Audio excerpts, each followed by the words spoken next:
Hello super friends. आज का showdown Marvel और डीसी के दो सबसे ज्यादा पावरफुल माने जाने वाले गॉड्स के बीच का है। एक तरफ मार्वल यूनिवर्स के द वन अवे वॉल है, तो वहीं उनका सामना करने के लिए डीसी यूनिवर्स से द प्रेजेंस है।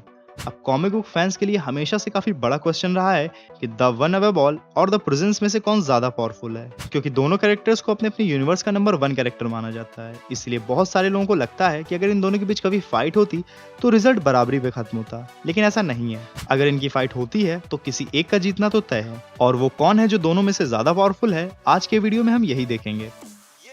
वन अवे ऑल की बात करें तो 2004 में आई कॉमिक्स फैंटास्टिक 4 इशू 511 में पहली बार अपीयर हुए थे, जहां वो लीजेंडरी आर्टिस्ट जैक किर्बी के रूप में दिखाए गए, और वहां बताया गया कि कैसे वन अवे वॉल अपनी ड्राइंग से मार्वल यूनिवर्स में हर चीज क्रिएट करते हैं। अब वन अवे वॉल का कोई फिक्स अपीयरेंस नहीं है, वो अलग अलग मौकों पर अपने मन मुताबिक तरह से अपीयर होते रहे।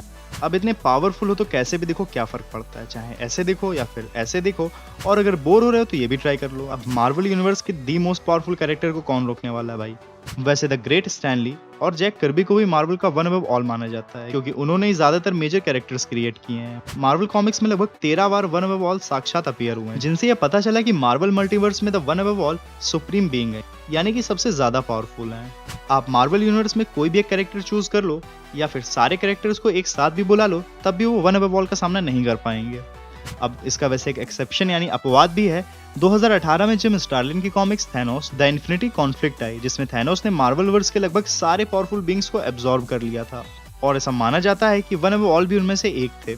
इसके अलावा मार्वल मल्टीवर्स में होने वाली हर चीज, हर इवेंट के बारे में वन अवे ऑल को पता होता है। वैसे वन अवे ऑल नाम का एक सेलेस्टियल भी है, लेकिन यहाँ पर हम मार्वल मल्टीवर्स के supreme God the one away all के बारे में बात कर रहे हैं। अब अगर द वन अवे ऑल की कुछ इंपॉर्टेंस अपीयरेंस की बात करें तो एक बार इन्होंने लगभग मर चुके बीटा रेबेल को फिर से जिंदा करके और भी ज्यादा पावरफुल बना दिया। एक बार जब पीटर पार्कर काफी गहरे दुख में था, तो द वन अवे वॉल एक बेगर की फॉर्म में आकर उसको गाइड करते हैं, और उस टाइम उन्होंने पीटर का स्पाइडर सेंस भी डिसेबल कर दिया था। फैंटास्टिक 4 के मेंबर द थिंग को भी अपनी पेंसिल से ड्रॉ करके दोबारा से जिंदा कर दिया।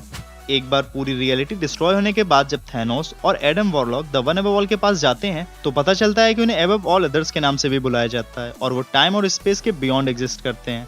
थैनोस के काफी कन्विंस करने के बाद एडम वॉरलॉक को मर चुके लिविंग ट्राइब्यूनल की पोजीशन दी जाती है, और द वन अवे वॉल पूरी रियलिटी को फिर से रिस्टोर कर देते हैं। इन्हीं सब रीजंस की वजह से the one away wall Marvel multiverse के नंबर 1 कैरेक्टर हैं।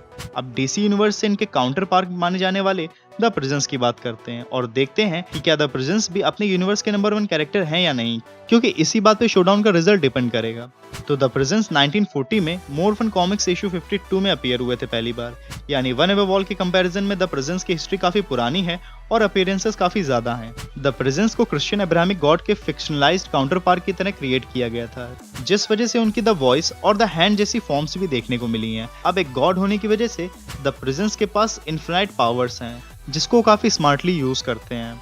पूरे डीसी यूनिवर्स में क्या क्या हो रहा है उन्हें सब पता है, और पूरे डीसी यूनिवर्स में वो एक टाइम में ही हर जगह प्रेजेंट भी हैं। द प्रेजेंस एक बार बोल भी चुके हैं कि जो कुछ भी यूनिवर्स में होता है वो उन्हीं की वजह से होता है, इसलिए डीसी वर्स में द प्रेजेंस को सबसे बड़ा माना जाता है। लेकिन एक्चुअली ऐसा है नहीं, क्योंकि द प्रेजेंस एक बार बता चुके हैं कि भले ही मैं इतना पावरफुल हूँ, लेकिन मुझे भी किसी एक्सटर्नल फोर्स ने क्रिएट किया है। इसका मतलब द प्रेजेंस को जिसने क्रिएट किया है वो द प्रेजेंस से ज्यादा पावरफुल है और डीसी का नंबर 1 कैरेक्टर है। लेकिन अनफॉर्चुनेटली डीसी कॉमिक्स ने कभी इस कैरेक्टर का जिक्र नहीं किया। दूसरी बात, डीसी वर्स में कैरेक्टर है द ग्रेट इविल बीस्ट, जो द प्रेजेंस का डार्क काउंटर पार्ट है और उनके जितने पावरफुल भी है, लेकिन उससे द प्रेजेंस ने नहीं बल्कि किसी और ने क्रिएट किया।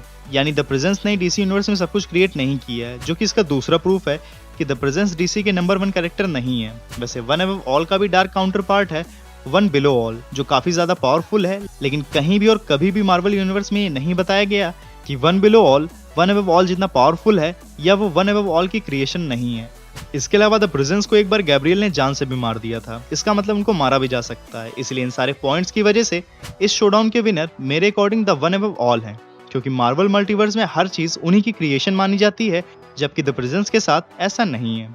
तो आज इस शोडाउन में इतना ही। ऊपर आई बटन पर क्लिक करके आप अपने अकॉर्डिंग इस शोडाउन के डिजर्विंग विनर कैरेक्टर के लिए वोट कर सकते हैं। और भी इंटरेस्टिंग सुपर हीरो शोडाउन देखने के लिए आप हमारी ये वाली प्लेलिस्ट ट्राई कर सकते हैं और चैनल को सब्सक्राइब करके बेल आइकन भी प्रेस कर दीजिए। साथ में ऑल नोटिफिकेशंस का ऑप्शन सेलेक्ट कर लीजिए, जिससे कि जैसे ही चैनल पे वीडियो अपलोड हो आपको पता चल जाए। And latest Marvel DC updates और इंटरेस्टिंग पोस्ट के लिए चैनल के फेसबुक, इंस्टाग्राम और ट्विटर अकाउंट को फॉलो करें। सारे लिंक्स डिस्क्रिप्शन में दिए हुए हैं। तो ठीक है, मिलते हैं अपने नीले बर्फीले चैनल के नेक्स्ट वीडियो में। तब तक आप ये वीडियोस एंजॉय कर सकते हैं।